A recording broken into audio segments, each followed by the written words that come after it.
안녕하세요. 저는 경기도에 살고 있는 30대 여성입니다. 전 그렇게 길지 않은 결혼 생활 끝에 며느리를 돈 나오는 ATM기 정도로 아는 시모와 친정의 호의를 개똥으로 한 남편에게 시원하게 한 방 먹이고 이혼을 해버렸는데요. 저의 기가 막히고 코가 막힌 사연 한번 들어봐 주실래요? 저와 남편의 시작은 지인의 소개였어요. 우연히 지인과 함께하는 식사 자리에 남편도 함께 합석하게 되었고 그 자리에서 자연스럽게 소개를 받게 되었어요. 처음부터 남편이 마음에 들었던 건 아니었어요. 하지만 만나면 만날수록 괜찮은 사람이란 생각이 들었고 자상하고 다정한 남편의 모습이 좋아지며 연애까지 하게 되었죠. 그렇게 연애 3년 차에 되던 해에 남편과 저는 결혼을 하게 되었어요. 제가 남편과 결혼을 결심하게 된 가장 큰 이유는 저에게 한없이 잘하는 남편의 모습이 있기도 했지만 혼자 계신 엄마에게도 아들처럼 싹싹하게 구는 남편의 모습에 결혼을 결심하게 되었죠. 남편이 엄마에게 싹싹하게 구는 만큼 저도 자연스레 시모에게 잘하게 되었고 저흰 결혼까지 순탄하게 하게 되었습니다. 그렇게 결혼식을 마치고 꿈만 같던 신혼여행에서 돌아온 날 저흰 시댁에 선물을 드리기 위해 시댁에 들렀고 그날 전 시모가 제가 알던 시모와는 조금 다르다는 것을 느끼게 되었어요. 결혼하기 전 잠깐 만나 대화를 나눌 때는 한없이 고상하고 다정한 사람이었는데 신혼여행에서 돌아와 고심해서 준비한 선물을 드리니 대놓고 표정이 일그러지는 것이 아니겠어요? 그러면서 하는 말은 저를 더 황당하게 만들었죠. 선물이 이게 다니? 고작 스카프? 사돈 선물은 뭐 샀니? 고작이라뇨. 거기에다 고작이라고 하기엔 그 스카프는 고가의 명품 스카프였고 평소 스카프를 많이 착용한다는 남편의 의견에 따라 남편이 직접 고른 비싼 스카프였어요. 전 그 순간 어이가 없었지만 최대한 아무렇지 않은 척하며 시모의 물음에 답해줬어요. 저희 엄마는 작은 카드 지갑 샀어요. 그리고 어머님 선물은 이 사람이 어머님 스카프 좋아한다고 이 사람이 고른 거예요. 그래 엄마, 그거 비싼 명품 스카프야. 엄마 명품 스카프 갖고 싶다고 했었잖아. 사돈은 지갑이고 나는 왜 스카프야? 선물 가지고 차별하니 지금?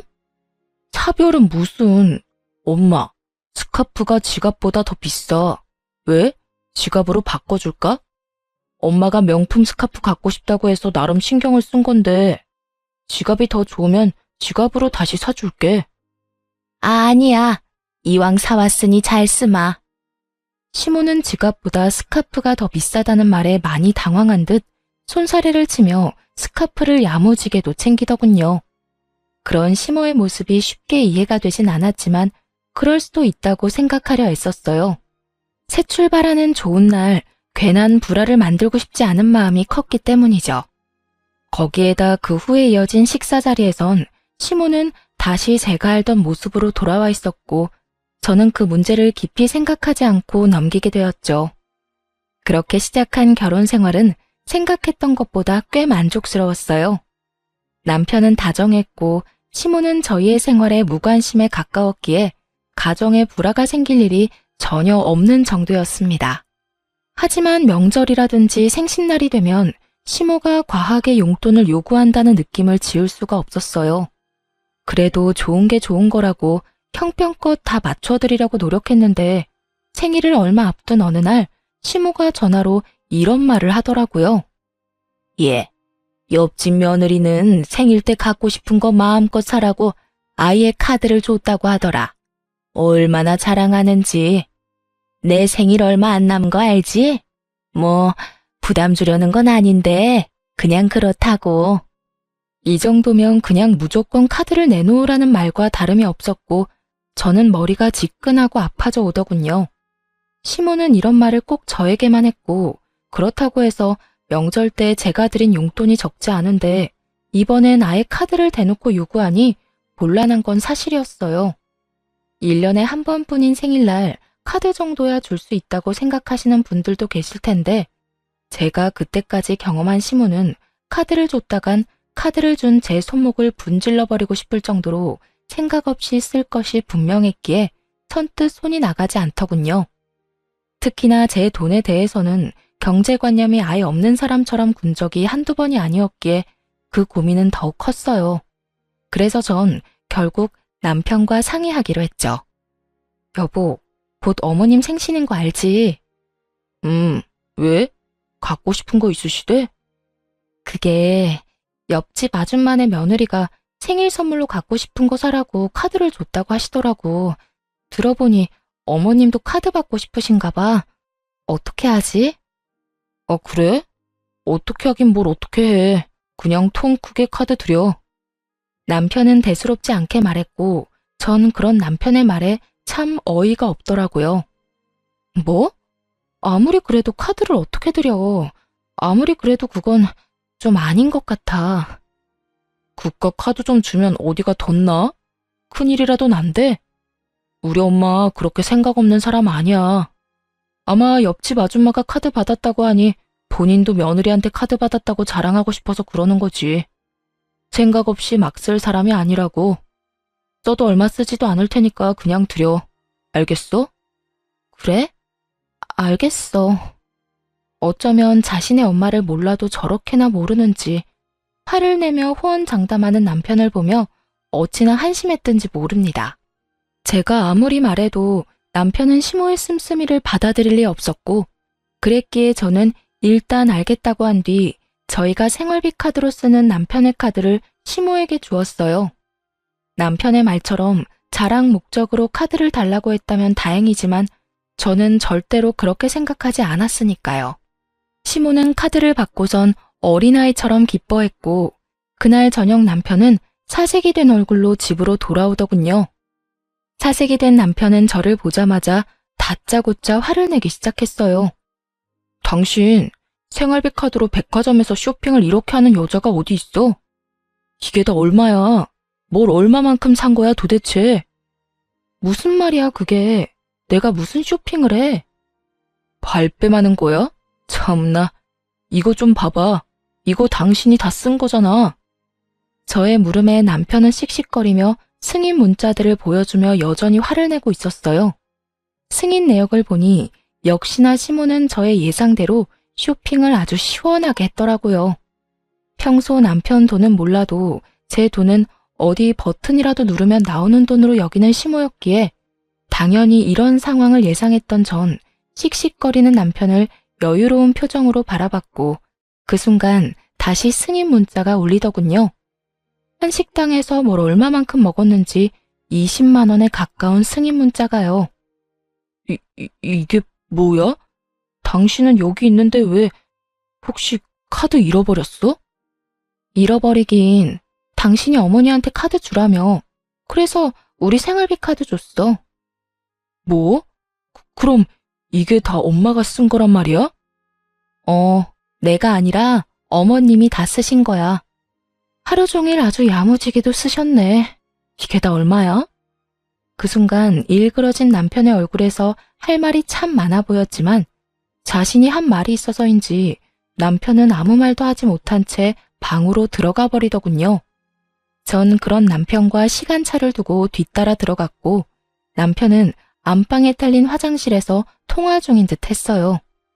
언뜻 카드, 쇼핑 이런 이야기들이 들리는 것을 보니 시모에게 전화를 하는 듯 했고 남편은 조금 화가 난 목소리인 듯 했지만 시모에게 별다르게 화를 내는 것 같진 않더라고요.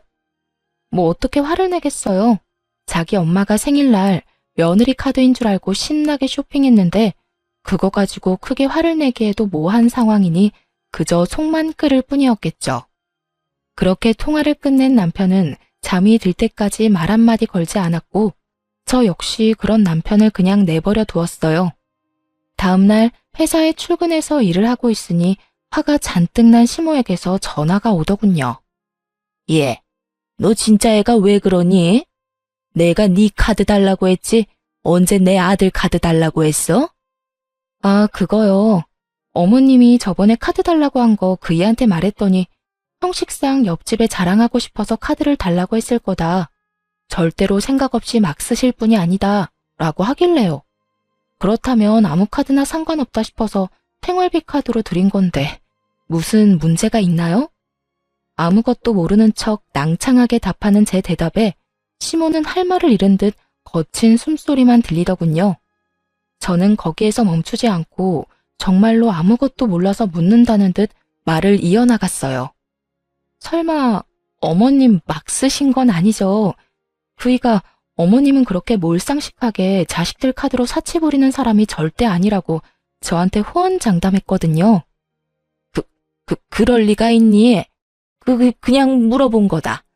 보니까 우리 아들 카드길래 그냥 물어본 거야. 아, 그러셨어요?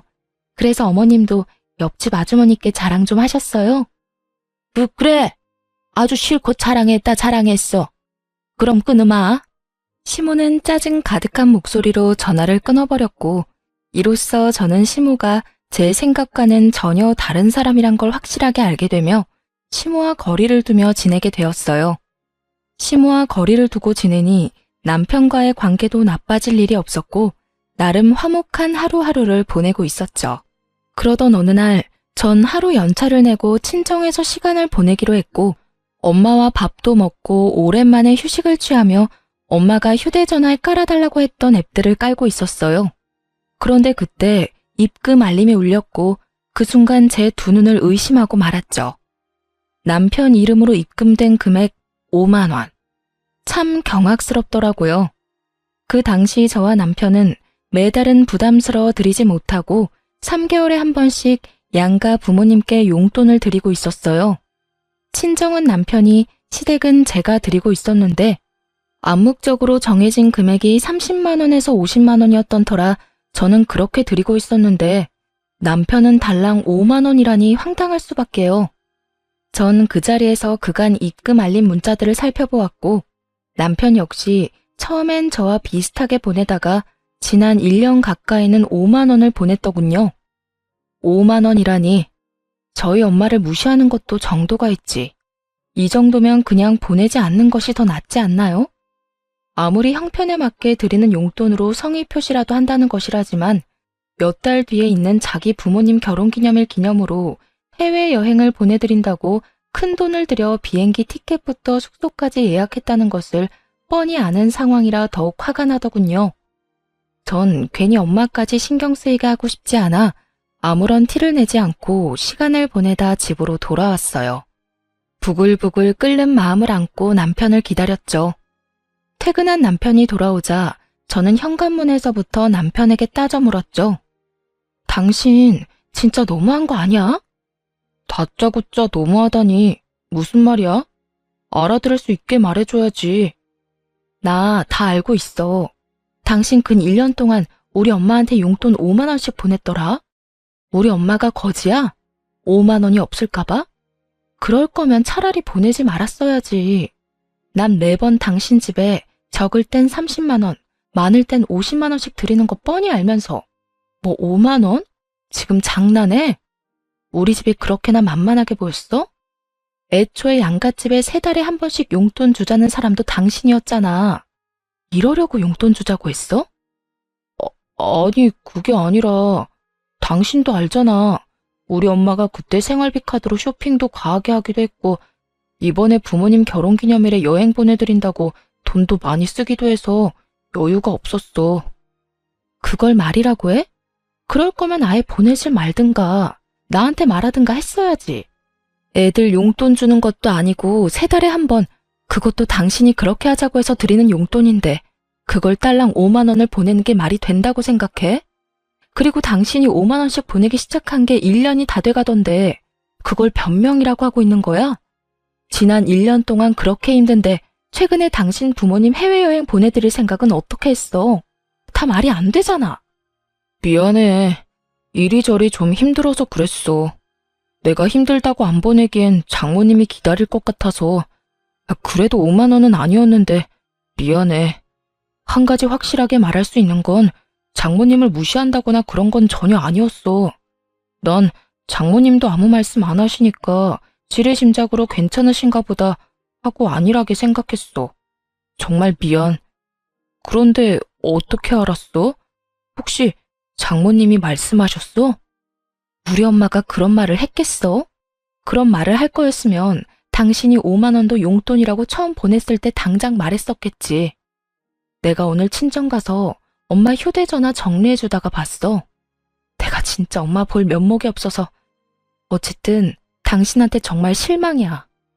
남편은 다시 한번 절대 친정을 무시하려고 했던 행동이 아니라며 싹싹 빌었지만 저는 이미 마음이 상할 대로 상해버렸고 죄인 얼굴을 하고 비는 남편에게 이렇게 말했어요.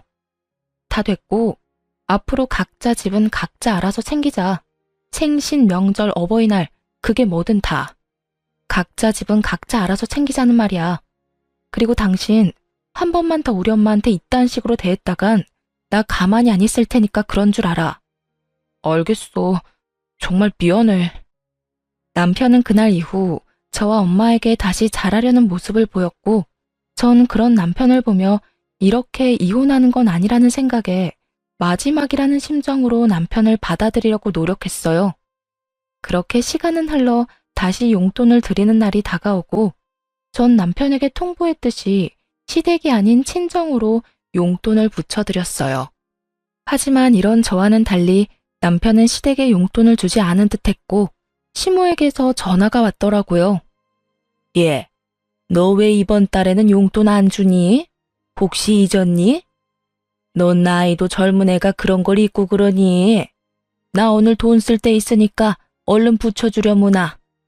제가 무슨 시모에게 돈 빌린 빚쟁이도 아니고 용돈 달라는 사람이 얼마나 당당한지 참 기가 다 막히더군요. 어머님, 이제부터 각자 집 용돈은 각자 챙기기로 했어요. 그러니까 그렇게 급하면 그이한테 전화해보세요. 뭐? 그런 게 어디에 있니? 매번 네가 줬으면 계속 네가 줘야지. 왜 내 아들한테 주라고 그러니? 그러지 말고 그냥 네가 줘. 괜히 바쁜 애한테 그런 거 시키지 말고. 알겠니? 언제나 늘 그렇듯 돈만 연관되었다 하면 시모는 독불장군처럼 대화가 통하지 않았고 전 그런 시모를 잘 알기에 일단 알겠다는 말과 함께 전화를 끊고 돈을 붙여주었어요. 남편이 그랬듯이 딱 5만 원을요. 돈을 입금하고 얼마 지나지 않아 시모에게서 득달같이 전화가 다시 오더군요. 너 지금 5만 원 붙인 거니? 나랑 지금 장난해?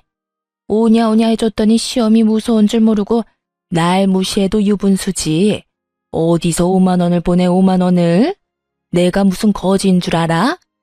그러게요. 저도 잘나신 어머님 아들이 저희 엄마한테 근 1년 동안 딸랑 5만 원씩 보내길래 무시해서 그런 줄 알았더니 그건 아니라고 하더라고요. 그래서 저도 무시하는 건 아니고 남편이랑 너무 차이나게 용돈 드리는 것도 아닌 것 같아서 딱 5만 원 보낸 건데 무슨 문제 있을까요? 어쨌든 이번 달부터 각자 집은 각자 챙기기로 해서 제가 굳이 들을 필요는 없지만 어머님이 당장 내놓으라고 이리 성하니 제가 인심 써서 드리는 용돈이에요. 그러니 아껴 쓰세요, 어머님. 뭐라고? 내 아들이 5만 원을? 그랬을 리 없다. 절대 아니야. 저도 제 두 눈을 의심했지 뭐예요. 정 못 믿겠으면 직접 아들한테 전화해서 물어보세요. 그럼 끊어요. 며느리를 빚쟁이 대하듯 막 대하는 시모에게 저 역시 친절하게 예의를 다해야 할 필요를 느끼지 못했고 이때쯤부턴 저 역시 시모에게 대우라는 걸 하지 않게 되더군요. 오는 대우가 그따위이니 가는 대우 역시 이따위일 수밖에요. 특히나 돈 선물 때문에 매번 이 난리이니 미운 정도 떨어져 버린 지 오래였어요. 이런 인간이란 걸 왜 진작 알지 못했을까 회의감마저 들었으니 시모와 예전처럼 지내기는 이미 글러버린 일이었죠. 한 번만 더 전화가 온다면 어떻게 대응을 해줄까 고민했지만 시모는 더는 저에게 전화가 오지 않았고 시모 대신 화가 잔뜩 난 남편이 집에서 퇴근한 저를 기다리고 있더군요. 당신 우리 엄마한테 다 말했어? 내가 장모님 용돈 5만 원 드렸던 거 다 말했냐고. 왜? 왜? 지금 그게 할 말이야? 그런 걸 왜 말해? 우리 엄마 당신 때문에 해외여행도 안 간대. 내가 그렇게까지 힘든 줄은 몰랐다고. 그냥 여행 안 가도 되니까 생활에 보태 쓰라고 하더라. 왜 그런 소리를 해서 엄마 아빠 여행도 못 가게 만들어? 왜 무능한 아들을 만드냐고? 어쩔 거야? 어떻게 책임질 거냐고? 지금 나한테 책임을 묻는 거야? 정신 차려라, 제발. 당신은 내가 시간이 남아도는 사람처럼 보이니? 내가 시간이 남아돌다 못해 심심해 미치기 직전이라 어머니한테 전화까지 해서 어머님 잘난 아들이 우리 엄마한테 용돈이랍시고 5만 원씩 주고 있었더라 하고 미주알 고주알 다 말하고 다녔을까봐? 그럼 엄마가 어떻게 한 거야? 어떻게 알았겠어. 상황이 머리에 안 그려지니? 그 대단하신 당신 엄마가 나한테 오늘 전화 왔더라. 용돈 내놓으라고. 난 무슨 어머니한테 빚이라도 진 줄 알았어. 고함 지르는 것도 모자라서 욕까지 하면서 돈 내놓으라고 하는데 내가 참 할 말이 없더라고. 그래서 5만 원 보내드렸더니 더 난리 부리시던데. 그래서 다 말해드린 거야. 해외여행? 참나 진짜. 그냥 잘 됐다고 생각해. 그렇지 않아도 그 여행 예약 때문에 금전적인 타격도 컸을 텐데 다 취소하고 그 돈으로 용돈이나 더 챙겨드려. 아까 어머님이 오늘 꼭 쓸 데 있다고 돈 빨리 달라고 하던데. 아무리 그런 상황이라도 꼭 그런 말까지 해야 했어? 그리고 그런 상황이면 나한테 말해서 용돈 드리라고 하면 되지. 꼭 나한테 복수하는 사람처럼 겨우 5만 원을 붙여줬어야 해? 당신 정말 너무한 거 아니야? 너무한 사람이 누군데. 회사에서 일하는 시간인 거 뻔히 알면서 전화해서 돈 맡겨놓은 것처럼 돈 내놓으라고 욕하는 건 안심해? 아니, 어머님은 내가 돈 나오는 기계도 아니고 왜 매번 당신 돈은 그렇게나 아까워하면서 내 돈은 당연한 거라고 생각하시는 거야? 그 생각 자체가 너무한다고 생각 안 해? 전 그간 쌓였던 말을 뱉어냈고 그런 저를 보던 남편은 씩씩거리며 집을 나가버리더군요. 그렇게 집을 나가버린 남편은 새벽까지 돌아오지 않았고 늦은 새벽 다른 사람도 아닌 엄마에게서 전화가 걸려왔어요. 저는 걱정스러운 마음에 전화를 받았고 엄마는 다급한 목소리로 집으로 빨리 오라고 하더군요. 남편이 지금 친정에 왔다면서요. 희정아, 너 지금 빨리 집으로 좀 와. 엄마, 왜? 무슨 일 있어? 이 새벽에 무슨 일이야? 그게 정서방이 지금 여기에 왔어. 보기엔 술 많이 먹은 것 같은데 엄마 혼자서는 감당이 안 돼. 뭐? 정서방이? 그래, 보니까 많이 속상한 일이 있었는 것 같은데 빨리 와서 데리고 가려무나. 수학이 넘어 엄마의 다급한 목소리와 함께 잔뜩 취한 남편의 목소리가 들려오는데 정말 이게 무슨 일인가 싶더군요. 전 서둘러 친정으로 갔고 현관문을 열고 마주한 장면은 정말 최악 중의 최악, 가관 중에 그런 가관도 없더군요. 온 거실에 남편이 풍기는 술 냄새로 가득했고 제 몸 하나 가누지 못하고 있는 남편은 엄마를 향해 제 욕을 서슴없이 하며 술주정을 부리고 있더군요. 장모님 잘난 그 딸이 글쎄 남편 무시하는 것도 모자라 시댁까지 무시하고 있다고요. 정서방, 자네 많이 취했네. 할 말 있거든 내일 하고 오늘은 그만 돌아가게. 네, 저 취했습니다. 술 좀 먹었어요. 제가 왜 이렇게 술 먹었는지 아세요? 글쎄, 오늘 우리 엄마한테 5만 원을 보냈다네요. 어쩌면 그럴 수가 있냐고요. 제가 5만 원 보냈다고 자기도 5만 원 보냈대요, 글쎄. 이게 말이나 되나요? 친정이랑 시댁이 같냐고요. 저 여자 아주 몹쓸 여자예요. 남편의 주정이 계속되는 사이 엄마는 머리를 부여잡으며 곤란해했고 전 할 수만 있다면 남편의 입을 찢어버리고 싶을 정도로 화가 끓어오르고 있었어요.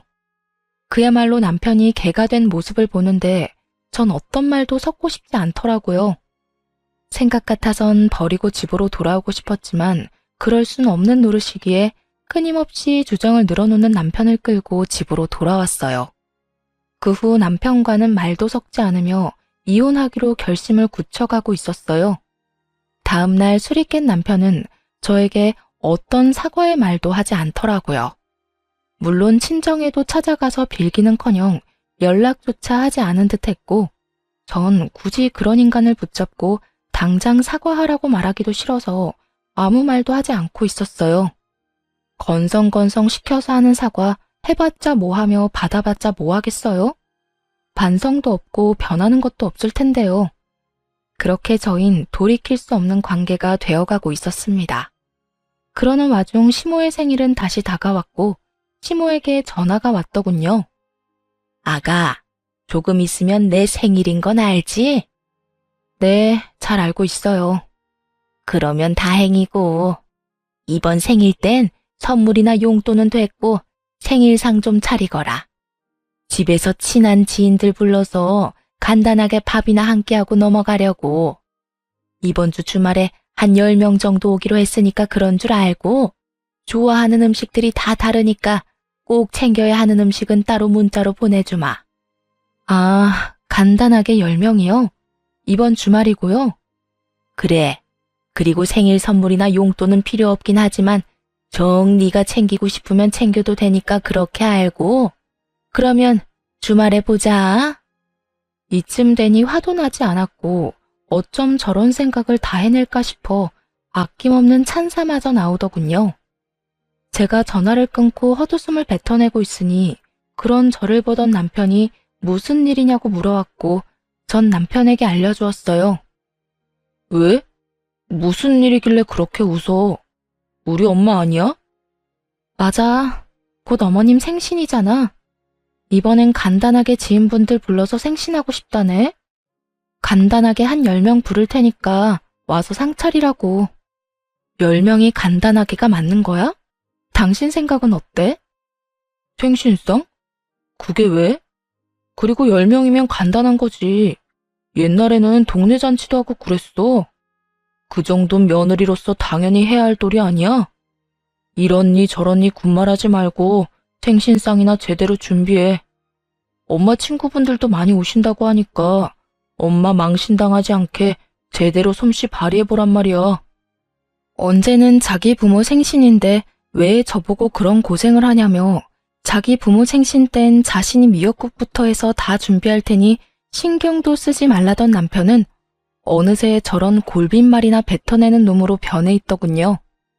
기대를 한 것은 아니었는데 이렇게 변해버린 남편을 직면하고 나니 더는 이런 남자와 함께 살 이유가 없다는 생각이 들더군요. 그깟 생일상 충분히 차려드릴 수 있는 일이었지만 이때까지 일어난 일들로 인해 충분히 시댁과 남편에게 실망했고 무엇보다 이혼을 고민하는 와중이었잖아요. 친정에서 그런 잘못까지 저질러 놓고서도 관계의 개선을 위해 전혀 노력하지도 않는 남편을 보며 저 역시 가정을 지키는 것을 포기한 것이었죠. 그렇게 이혼을 결심하는 그 순간에도 시모는 눈치도 없이 생일상에 꼭 올려야 할 음식들을 문자로 보내오고 있었고 전 이렇게까지 하는 시모를 보며 이혼 통보의 날을 시모의 생일로 정하게 되었습니다. 드디어 기다리고 기다리던 시모의 생일날, 전 남편과 함께 시댁으로 향했고 당연히 양손 가득 장을 봐올 거라 생각했던 시모는 빈손으로 시댁에 들어서는 저를 보며 이렇게 말하더군요. 예, 너 왜 빈손이니? 재료는 장 안 봐서 왔니? 아, 혹시 출장 뷔페 불렀니? 하긴 요새는 그렇게도 많이 한다고 하더라. 쓸데없이 가짓수 많이 하지 말고 제대로 된 음식 몇 가지 제대로 예약하지 그랬어. 음식은 괜찮게 한다니? 오늘 오는 친구들이 입이 고급이라 걱정스럽긴 하네. 시모는 혼자 김칫국을 사발채 들이키고 있었고 저는 그런 시모와 남편에게 할 말 있다며 잠시 앉아보라고 했죠. 그렇게 시모와 남편은 제 앞에 나란히 앉았고 전 준비한 말들을 시작했어요. 어머님, 오늘 출장 뷔페는커녕 생일상 준비조차 안 했으니까 지금이라도 친구분들 오지 말라고 연락하세요. 제 말에 시모와 남편은 인상을 있는 대로 구기더니 차례대로 저에게 따져 묻기 시작하더군요. 그게 무슨 말이니? 생일상을 안 차린다니? 너 오늘 내 생일인 거 잊었니? 생일상도 안 차릴 거면 여기에 왜 온 거야? 그러게, 당신 지금 무슨 말을 하고 있는 거야? 오늘 엄마 생일상 준비하라고 했었잖아. 며느리가 돼서 그 정도는 당연히 해야 한다고 했던 내 말 잊었어? 하나뿐인 며느리가 하나뿐인 시어머니 생일상 하나 못 차린다는 게 말이 된다고 생각해? 두 사람은 사태 파악을 전혀 하지 못하고 저에게 따져묻기 바빴고 전 그런 두 사람에게 통보했습니다. 당신 말이 맞아. 그러니까 나 이 집 며느리 더는 안 할 거거든. 어머님, 저희 집 며느리 자리 반납할게요. 더는 더럽게 치사해서 못 해먹겠어요. 그러니까 제가 생신상이든 밥상이든 차릴 필요가 없지 않나요? 저의 통보에 시몬은 멍하니 저를 바라보았고 남편은 득달같이 몸을 세우며 저에게 따져 묻더라고요. 뭐? 그게 무슨 말이야? 며느리를 안 한다니? 설마 이혼이라도 하자는 말이야? 이혼해. 나 더는 이런 집 며느리도 당신 부인도 못 해먹겠어. 야, 이런 일로 이혼은 무슨 이혼이야? 생신상 차리는 게 뭐라고 이혼까지 해? 당신 이것밖에 안 되는 사람이야? 당신 정말 멍청하구나. 내가 이까지 생신상 때문에 이혼까지 하겠어? 그러면 도대체 왜 이혼까지 하자는 거야? 이걸 모르니까 이혼하자는 거야. 당신, 우리 친정에서 그런 일 있고 나서 우리 엄마한테 찾아가서 용서는 빌었어? 찾아가지는 못하더라도 전화로 용서는 구했냐고. 그것뿐이야. 이때까지 당신이 나한테 한 모든 행동들 너무 실망스러웠지만 꾹꾹 참았는데 더는 안 되겠어. 사위로서 도리는 다하지도 않으면서 며느리로서 도리는 과하게 바라는 당신이랑 더는 살고 싶지 않아. 남편은 자기가 저지른 잘못은 아는지 말이 없었고 그런 남편을 대신해 시모가 저에게 따지고 묻기 시작하더군요. 용서? 내 아들이 왜 사돈한테 용서를 구해야 해? 내 아들이 뭘 그렇게 잘못할 일이 있다고? 용서는 네가 나한테 구해야지. 이게 무슨 버릇없는 짓거리야? 어디 시어미 앞에서 이혼을 운운해? 어머님 그 잘난 아들이 꼭두 새벽에 만취가 돼서 친정에 찾아갔어요. 그뿐이에요. 저희 엄마 들으라고 제 욕을 또 얼마나 했는지 몰라요. 고함은 얼마나 질러대는지 제가 참 친정엄마 별 면목이 없더라고요.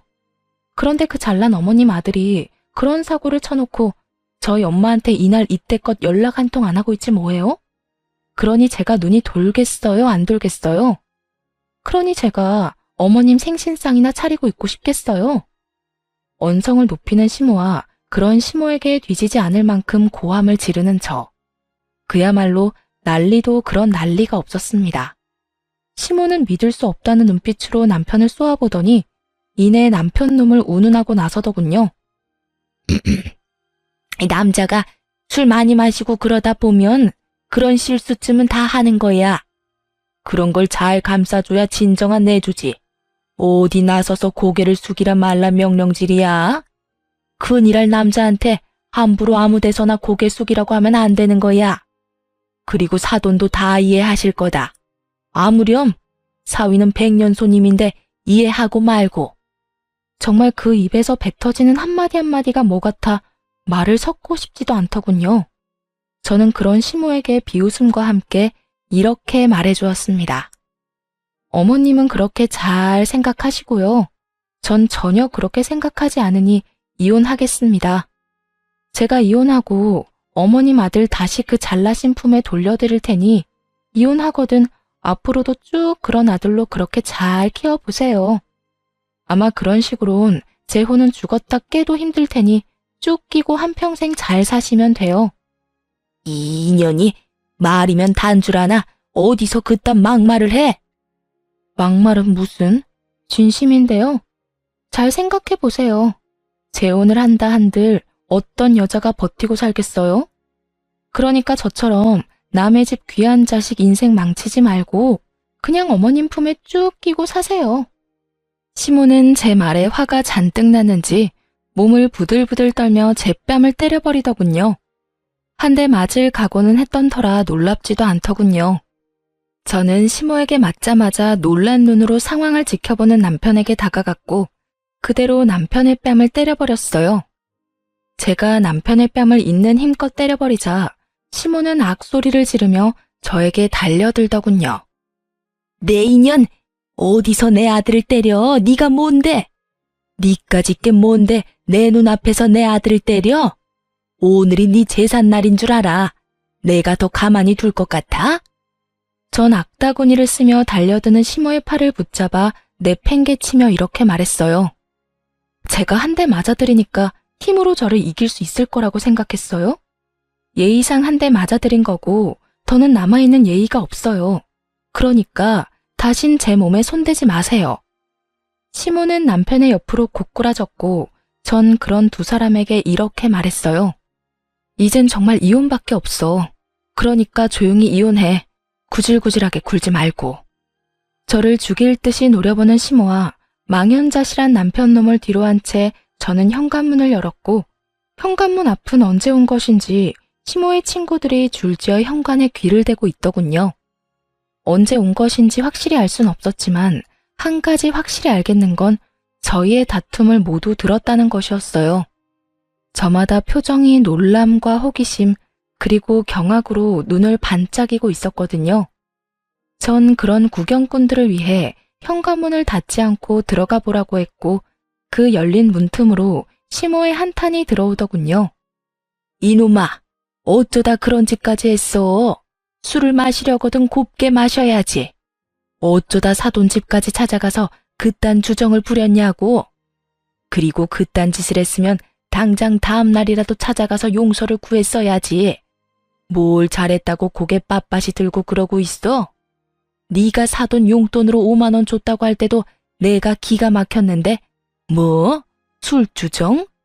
이걸 어쩔 거야? 그러면 어떻게 해? 돈이 없는데. 이게 다 엄마 때문이잖아. 엄마가 내 카드로 쇼핑만 안 했어도 5만 원 드릴 일도 없었고 엄마가 해외여행 보내달라고 노래만 부르지 않았어도 내가 그렇게 생활이 힘든 일은 없었다고. 술주정? 그까짓 게 왜? 엄마가 아까 그랬잖아. 남자가 술 마시고 그러다 보면 그런 실수도 하는 거라고. 실수 좀 한 것뿐인데 굳이 내가 장모님한테 찾아가서 용서까지 빌어야 해? 내가 왜? 아니 이 녀석이 진짜 그래도 정신 못 차리고. 나 같아도 이혼하지 이혼해. 나 같아도 너 같은 인간이랑 못 살겠다. 그때까지도 정신을 못 차린 남편과 그런 남편을 질책하는 목소리가 밖으로 새어나오고 시모의 지인들은 저마다 남편을 욕하기 바쁘더군요. 저런 인간 말종도 또 없다고요. 전 그런 욕들을 뒤로 한 채 집으로 돌아왔고 그 이후 빠르게 이혼을 진행했어요. 남편은 저의 예상대로 이혼에 비협조적이었고 전 소송까지 진행하게 되었죠. 소송을 진행하는 동안 전 친정에서 지내고 있었고 남편은 마지막까지 발악하며 친정까지 찾아와 울고불고 하며 빌더군요. 여보, 정말 잘못했어. 내가 정말 미쳤었나 봐. 막상 당신이랑 이혼해야 한다고 생각하니까 나 정말 죽을 것만 같아. 나 당신 없이 못 살아. 그러니까 사람 하나 살리는 셈 치고 한 번만 용서해주면 안 될까? 어쩌지? 난 당신이랑 살면 죽을 것 같은데? 여보, 내가 진짜 잘할게. 정말이야. 내가 이렇게 빌잖아. 진작 좀 잘하지 그랬어. 이제 와서 이래봤자 소용없으니까 그만하고 돌아가. 단호한 저의 태도에 남편은 도저히 안 되겠다 싶었는지 엄마 다리를 붙잡고 늘어지더군요. 장모님, 제가 앞전엔 정말 잘못했습니다. 제가 술을 너무 많이 마셔서 제정신이 아니었다고요. 그러니까 장모님이 이 사람 좀 설득해 주세요. 이런 일로 이혼이라니 말도 안 되잖아요. 그러게, 진작 좀 잘하고 살지. 이제 와서 이렇게 한들 무슨 소용이야. 이미 마음이 떠난 것을. 그러지 말고 일어나서 돌아가게. 나도 더는 할 말이 없네. 장모님, 그런 일 있기 전까지 제가 얼마나 잘했습니까? 이번 한 번만 넘어가 주시면 그것보다 곱절로 더 잘하며 살겠습니다. 정말이에요. 각서라도 쓸 수 있으니 한 번만 더 믿어주세요. 남편놈은 아예 엄마의 발밑에서 눈물 콧물 다 쏟으며 애원했지만 그간 이야기를 다 들은 엄마는 마음을 돌릴 리 없었고 한참을 빌던 남편은 지쳤는지 축 처진 어깨를 하고 돌아가더군요. 그 꼴을 보는데 안쓰러운 마음이 들기는커녕 다시는 찾아오지 말라고 소금까지 뿌려주었습니다. 그렇게 이혼만 마무리되길 기다리는데 시모까지 친정으로 찾아왔더군요. 전혀 예상치 못한 시모의 방문에 이게 무슨 일인가 싶더군요. 시모는 엄마의 손을 붙잡고 울며 빌기 시작했고 그 악어의 눈물엔 다 이유가 있더군요. 사돈, 앞날 창창한 애들 이혼까지 해서 되겠어요? 그러지 말고 사돈이 설득 좀 시켜주세요. 아이고 사돈, 저한테 이러셔도 아무 소용 없어요. 이미 마음이 떠났더라고요. 마음은 떠났는데 몸만 붙잡고 살라고 할 수도 없는 노릇이고 그냥 이혼하는 게 애들 앞날을 위해서도 좋은 일 같아요. 사돈, 저 좀 살려주세요. 저도 그렇게 생각하고 그냥 이혼시키려고 했습니다. 그런데 바깥 양반이 모든 걸 알고 난리가 났습니다. 며느리 맘 안 돌려놓으면 저도 제 아들도 가만두지 않겠다고요. 그러니까 두 사람 살린다고 생각하고 다시 한 번만 설득 좀 해주세요, 사돈. 이렇게 부탁드릴게요. 시모는 아예 엄마에게 고개까지 숙이며 애원했고 그런 시모의 모습을 보며 그럼 그렇지 싶더군요. 아들이 뻔히 잘못한 걸 다 알면서도 제 앞에서 아들 편만 들던 시모가 저렇게 갑자기 고개를 숙이고 들어올 리가 없었으니까요. 평소 집안일은 시모에게 믿고 맡기는 시부는 가정 내에서 이런 일이 일어나는지도 몰랐을 테고 믿고 맡긴 결과가 아들의 이혼이라니 화가 머리끝까지 난 것이었겠죠. 거기에다 시모의 생일날 모인 지인들은 시부도 아는 지인들이었으니 시부의 귀에 이혼 사유가 들어가고도 남았을 테고요. 화를 잘 내지 않는 대신 한번 화를 내기 시작하면 끝장을 보고야 마는 시부의 정성을 잘 아는 저였기에 시모의 저자세가 이해되고도 남더군요. 시모는 계속해서 엄마에게 매달리고 있었고 다른 사람도 아닌 시모가 그런 식으로 나오니 엄마도 남편에게만큼 강경하게 대응하지 못하고 있더군요. 전 그런 시모의 손을 휙 뿌리쳐주곤 이렇게 말했어요. 이제 와서 이래봤자 아무 소용없어요. 마음 약한 우리 엄마한테 울고불고 하면 어떻게 될 줄 아셨나 본데 이혼하는 당사자는 저예요, 저. 우리 엄마가 아니고요. 아가, 내가 정말 잘못했다. 네가 한 번만 마음 돌려주면 앞으론 너희한테 연락도 하지 않으마. 집안 행사에도 네가 오고 싶지 않다면 오지 않아도 되고 그까짓 용돈도 안 줘도 돼. 그냥 내 아들이랑 살아만 다오. 응? 왜 잘못을 저지른 것들은 뒤늦게 후회하는 척을 하며 악어의 눈물을 흘려대는지 모르겠더군요. 그러게 진작 잘하지 말이에요. 저번 머리채를 잡으려던 그 순간과는 180도 다른 모습으로 저희 앞에 엎드렸고 전 그런 시모에게 이렇게 말했어요. 저는 어머님 아들이랑 1분 1초 같이 살아만 주는 것도 싫습니다. 그러니까 이만 돌아가 주세요. 계속 이러면 제가 끌어낼 수밖에 없어요. 이 인연이 뭐? 끌어내? 네가 감히 누굴 끌어내? 누군 니까지 년이 예뻐서 이런 줄 알아? 나도 그 영감탱이 아니면 여기서 이러는 일도 없었어. 당장 이혼시키고 새 장가 보내면 되지. 이혼이 여자한테나 흠이지 남자한테도 흠인 줄 아니? 남자는 얼마든지 처녀한테 장가 갈 수 있다고. 그리고 사돈도 그러는 거 아닙니다. 사람이 이렇게 빌면 말이라도 그렇게 해본다고 하면 어디가 덧납니까? 얘가 누굴 닮아서 이리도 독한가 했더니 다 사돈 피었나 보네요. 시모는 마지막 발악에 가까운 막말을 쏟아내고 있었고 전 그런 시모를 끌어내며 이렇게 말했어요. 아줌마, 여기 와서 행패 부리지 말고 당장 나가세요. 한 번만 더 찾아오면 경찰에 신고할 테니 그런 줄 알고요. 그리고 오늘 와서 이렇게 행패 부린 거 아버님께 전화해서 다 말할 테니 그렇게 아세요. 질질 끌려 쫓겨난 시모는 굳게 닫힌 현관문 앞에서 한참이나 난동을 부려댔고 제가 부른 경찰분들이 오고 나서야 시모는 집으로 돌아갔습니다. 그렇게 두 사람은 찾아오지 않았고 전 소송에서 이기며 시모와 남편에게 위자료를 받고 이혼하게 되었어요. 이혼이 확정되는 당시 전 남편의 몰골은 거의 폐인에 가까웠고 그 모습을 보는데 참 통쾌하더군요. 저딴 인간 때문에 망친 제 인생이야. 앞으로 제가 열심히 행복하게 잘 살면 회생이 될 테지만 그 인간은 회생이 불가능해 보였어요. 이혼과 동시에 전 번호도 바꿔버리고 회사도 이직해 전 남편과 전 시댁의 소식은 듣지도 전하지도 않고 살고 있어요. 가끔 이혼 후 전 시모와 전 남편이 전 시부에게 정말로 쫓겨는 났을까 문득 궁금해질 때도 있지만 굳이 알아서 뭐 하겠어요. 이미 끝난 인연이고 더는 그런 인간들 이야기로 귀를 더럽히고 싶지도 않은걸요. 전 이직한 회사에서 잘 지내고 있습니다.